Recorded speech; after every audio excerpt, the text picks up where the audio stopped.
नमस्कार, स्वागत है आपका हमारे चैनल पर। मैं हूं आपके साथ शिप्रा सैनी। महाराष्ट्र में मनी लॉन्ड्रिंग के मामले में ईडी की जबरदस्त छापेमारी लगातार जारी है। उद्धव ठाकरे सरकार में मंत्री नवाब मलिक से लेकर अनिल देशमुख फिलहाल ईडी की गिरफ्त में हैं, वो जेल में बंद हैं और अब जिस तरीके से एक एक कर महाराष्ट्र में ईडी की छापेमारी उद्धव ठाकरे सरकार के नेताओं पर पड़ रही है, उससे शिवसेना के सांसद संजय राउत कितने ज्यादा डरे हुए हैं, बौखलाए हुए हैं, ये साफ तौर पर उनके बयानों में दिखाई दे रहा है। और सिर्फ इतना ही नहीं, उद्धव ठाकरे सरकार में मंत्रियों पर जो कार्रवाई ईडी ने की है उसको लेकर अब शिवसेना के सांसद संजय राउत केंद्र सरकार के साथ साथ केंद्रीय जांच एजेंसियों के अधिकारियों पर भी बरस रहे हैं। संजय राउत लगातार केंद्र सरकार को धमकी दे रहे हैं। उनकी तरफ से ये बार बार कहा गया है कि 2024 में हम केंद्र सरकार को यानी प्रधानमंत्री नरेंद्र मोदी और बीजेपी के नेताओं को देख लेंगे। और अब एक बार फिर से संजय राउत की ओर से दिल्ली में एक प्रेस कॉन्फ्रेंस करते हुए केंद्र सरकार को धमकी दी गई है और धमकी देते हुए संजय राउत ने कहा है कि सिर्फ केंद्र सरकार के पास में ही केंद्रीय जांच एजेंसी नहीं है, महाराष्ट्र के पास भी जांच एजेंसी है। ये संजय राउत की ओर से कहीं ना कहीं एक तरीके से धमकी जो है वो केंद्र सरकार को दी गई है। जिस तरीके से महाराष्ट्र में एक के बाद एक बड़े घोटाले का पर्दाफाश हो रहा है और लगातार केंद्रीय जांच एजेंसी बड़ी कार्रवाई महाराष्ट्र में कर रही है, फिर चाहे वो नवाब मलिक जो कि अल्पसंख्यक मंत्री उद्धव ठाकरे सरकार में है उन्हें गिरफ्त में लेने की बात हो या फिर अनिल देशमुख पर 100 करोड़ रुपए की वसूली मामले में शिकंजा कसने की बात। ये दोनों ही मंत्री उद्धव ठाकरे सरकार के फिलहाल जेल में बंद हैं अलग अलग भ्रष्टाचार के मामलों में। और उसके बाद लगातार संजय राउत भड़के हुए हैं और शिवसेना के सांसद संजय राउत लगातार बीजेपी पर हमलावर हैं। हालांकि जांच केंद्रीय जांच एजेंसी कर रही है, लेकिन आरोप वो ये लगा रहे हैं कि दरअसल केंद्र सरकार केंद्रीय जांच एजेंसियों का गलत इस्तेमाल कर रही है। और फिलहाल संजय राउत दिल्ली में थे और उनकी तरफ से ये कहा गया कि पीएमओ को उन्होंने कुछ सबूत सौंपे हैं और वो मांग कर रहे हैं कि इस पूरे मामले में कार्रवाई होनी चाहिए, क्योंकि वो सीधे तौर पर ईडी के अधिकारियों पर ब्लेम कर रहे हैं। यहाँ तक कि वो बीजेपी के नेताओं पर भी कई आरोप लगा रहे हैं और इस पूरे मामले में उन्होंने पीएमओ को कुछ सबूत सौंपे हैं। लेकिन इसके बाद उन्होंने मीडिया से बातचीत करते हुए ये कहा कि केंद्र सरकार से कार्रवाई की कोई अपेक्षा नहीं की जा सकती। केंद्र सरकार में कुछ लोग बदले की राजनीति में जुटे हुए हैं, खासतौर पर महाराष्ट्र और पश्चिम बंगाल में बदले की कार्रवाई शुरू हो गई है। उसमें भी महाराष्ट्र में इसका प्रमाण ज्यादा है। जो कीचड़ फेंका जा रहा है उसमें उनके हाथ कितने गंदे हैं यही देश को पता चलना चाहिए और इसलिए उन्होंने पीएमओ में कुछ सबूत सौंपे हैं, ये उनकी तरफ से कहा गया है। सिर्फ इतना ही नहीं, संजय राउत ने कहा है कि महाराष्ट्र की जांच एजेंसी तो अपना काम करेगी, लेकिन केंद्र की जांच एजेंसी क्या कर रही है ये भी पता चलना चाहिए। राउत ने कहा कि सिर्फ केंद्र सरकार के पास ही जांच एजेंसी नहीं है, महाराष्ट्र में भी जांच एजेंसी है। हालांकि राउत के इस बयान के क्या मायने हैं ये आने वाले दिनों में पता चलेगा, क्योंकि न सिर्फ नवाब मलिक और अनिल देशमुख तक ईडी का ये शिकंजा जो है कसा गया है, बल्कि इसके अलावा भी उद्धव ठाकरे सरकार में कई मंत्री और बड़े नेता जो हैं वो फिलहाल ईडी की रडार पर हैं। और संजय राउत का परिवार भी फिलहाल ईडी की रडार पर है, क्योंकि उनकी दोनों बेटियां जिस वाइन कंपनी की डायरेक्टर हैं उसके जो पार्टनर हैं कंपनी के, उन पर ईडी ने नकेल कसी थी, उनसे पूछताछ की गई थी। पूरे मामले में जमीन घोटाले का ये मामला था और ऐसे में अब संजय राउत की दोनों बेटियों पर भी ईडी की नकेल कसी जा सकती है, ऐसी खबरें सामने आई थी। और उसके ठीक बाद से लगातार संजय राउत इस तरीके से बौखलाए हुए हैं।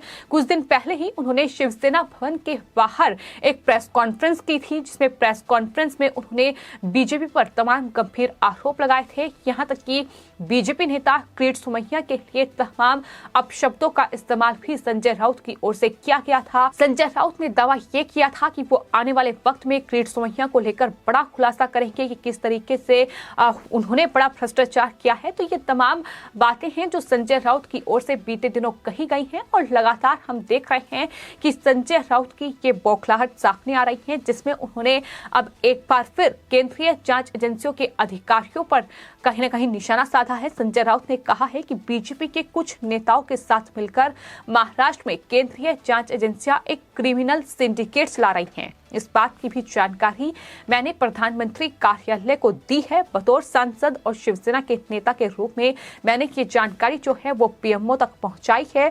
ऐसे जानकारी मैं आगे भी देता रहूंगा।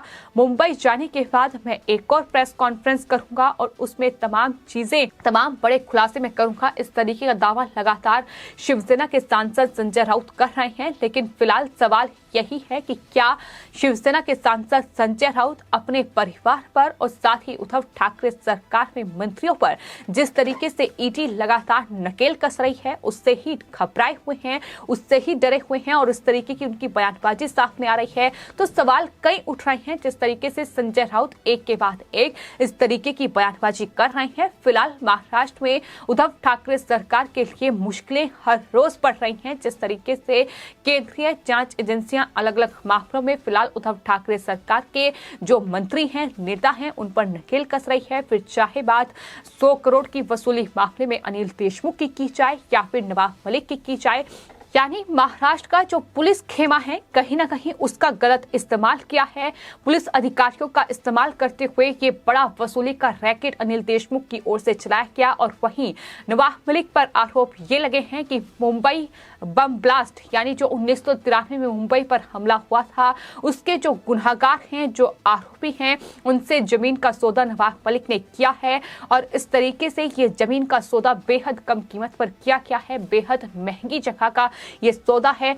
तो इसको लेकर बीजेपी ने ही खुलासा किया था। देवेंद्र फडणवीस की ओर से बाकायदा प्रेस कॉन्फ्रेंस की गई थी और प्रेस कॉन्फ्रेंस में उन्होंने तमाम सबूत पेश करते हुए ये दावा किया था कि नवाब मलिक के दाऊद के गुर्गों के साथ कनेक्शन है। और इस पूरे मामले में जब डी कंपनी पर ईडी ने नकेल कसी तो उसमें पूछताछ जब दाऊद के गुर्गों से हुई तो नवाब मलिक का नाम सामने आया और उसके बाद ईडी ने महाराष्ट्र में उद्धव ठाकरे सरकार में मंत्री नवाब मलिक को गिरफ्तार कर लिया। और लगातार ईडी की जांच का दायरा महाराष्ट्र में बढ़ता जा रहा है। इसके अलावा अनिल देशमुख के अलावा उनके बेटे, उनके परिवार के दूसरे सदस्य भी ईडी के रडार पर हैं। आयकर विभाग के शिकंजे पर उप मुख्यमंत्री अजीत पवार हैं, क्योंकि जिस तरीके से चीनी में घोटाला हुआ है उसमें भी लगातार जांच चल रही है। वही बात अगर संजय राउत की जाए तो संजय राउत की दोनों बेटियां फिलहाल ईडी के रडार पर हैं। उद्धव ठाकरे के परिवार से लेकर यानी मुख्यमंत्री के परिवार से लेकर एक सांसद और विधायक भी इस वक्त ईडी की रडार पर है शिवसेना का। तो यही तमाम चीजें हैं, यही तमाम वजह है कि शिवसेना के सांसद संजय राउत इस तरीके से बार बार उनकी बौखलाहट सामने आई थी है। बार बार वो इस तरीके का बयान देते हैं, वो दावा करते हैं कि 2024 के बाद बदला लिया जाएगा। वो अब ये कह रहे हैं कि केंद्र सरकार अगर केंद्रीय जांच एजेंसियों का इस्तेमाल कर रही है तो उनके पास भी एजेंसी है। सिर्फ इतना ही नहीं, संजय राउत से रश्मि शुक्ला को लेकर भी सवाल किया गया। उन्होंने कहा कि आईपीएस रश्मि शुक्ला के फोन टैपिंग मामले में भी जांच के बाद कई लोगों के नाम सामने आएंगे जिनके इशारे पर ये फोन टैपिंग की गई थी। उन्होंने ये भी कहा कि महाविकास अघाड़ी सरकार के कई नेताओं के फोन टैप किए गए थे। आखिर इसके जरिए रश्मि शुक्ला और उनके आकाओं की क्या मंशा थी ये भी धीरे धीरे जनता को पता चलेगा। तो इस तरीके से लगातार संजय राउत के ये बयान सामने आ रहे हैं। ठाकरे परिवार से बदला चाहती है केंद्र सरकार, ये संजय राउत ने कहा है। उन्हें इस पूरी प्रेस कॉन्फ्रेंस के दौरान एक बार फिर बीजेपी नेता किरीट सोमैया को घेरा, जिसमें उन्होंने कई गंभीर आरोप जो है वो किरीट सोमैया पर लगाए और कहा कि ये द्वेष की राजनीति की जा रही है, ये द्वेष की भावना से इस तरीके से आरोप लगाए जा रहे हैं। तो फिलहाल कहीं ना कहीं ईडी की महाराष्ट्र में ये कार्रवाई, लेकिन महाराष्ट्र में शिवसेना और साथ ही बीजेपी आमने सामने आ गई है, क्योंकि उद्धव ठाकरे सरकार खतरे में है, मुख्यमंत्री की कुर्सी खतरे में है। जिस तरीके से नवाब मलिक की गिरफ्तारी हुई है उसके बाद बीजेपी लगातार ये कह रही है कि अब उद्धव ठाकरे को मुख्यमंत्री के पद पर रहने का कोई अधिकार नहीं है। जिस तरीके से एक के बाद एक महाराष्ट्र में ये बड़े भ्रष्टाचार के बड़े घोटाले सामने आ रहे हैं। फिलहाल मुंबई में प्रेस कॉन्फ्रेंस करके संजय राउत क्या कुछ खुलासा करेंगे ये आने वाले वक्त में देखना होगा। फिलहाल आपकी इस पूरे मामले पर क्या राय है हमें कमेंट बॉक्स में जरूर लिखें और चैनल को सब्सक्राइब करें। धन्यवाद।